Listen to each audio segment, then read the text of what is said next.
నాకు శిక్ష పడకూడదని నేను బ్రతికొండగానే వెదవగా మారటానికి సిద్ధపడ్డ మనిషి ఆమెళ్ళలో మానవత్వం ఉన్న మనిషిగా తాలిగట్టాను. అది చెప్తే నువ్వు నాకు దూరం అవుతావని భయంతో నీకు చెప్పలేదు. నేను తల్లై నిన్ను అమ్మ అనిపించిన మనిషి అని పని మనిషిగా ఇంటికి తీసుకొస్తే నోరు మెతకలేదు. ఎందుకో తెలుసా? నా మొదటి భారీగా నీ గౌరవం నిలబడాలని. నా కళ్ళెదుట మనిషి అని కొట్టినా నోరు మూసుకున్నాను. కన్నబిడ్డ చేత అమ్మ అనిపించుకోలేకపోయినా, కట్టుకున్న వాడికి దగ్గర కాలేకపోయినా, పని మనిషిలా ఇంట్లో చాకరీ చేస్తున్నా చూస్తూ ఊరుకున్నాను. ఎందుకో తెలుసా? తను బాధపడ్డా నువ్వు బాధపడకూడదు. నీ భర్తగా తనకి తాళి కట్టడం తప్పైనా మనిషిగా నేను చేసిన తప్పు కాదు.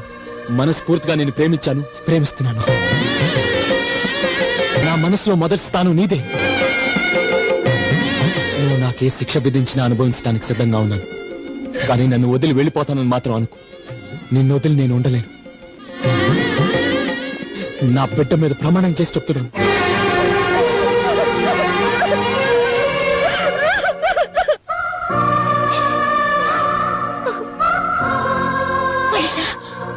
ఎక్కడికి వెళ్ళిపోతున్నా?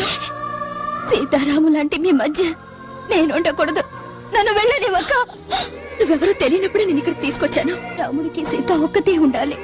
నేను కూడా ఉండడానికి చట్టం, ధర్మం, లోకం ఒప్పుకోదు. నాకు చెల్లిగా, బాబుకు తల్లిగా ఈ ఇంట్లో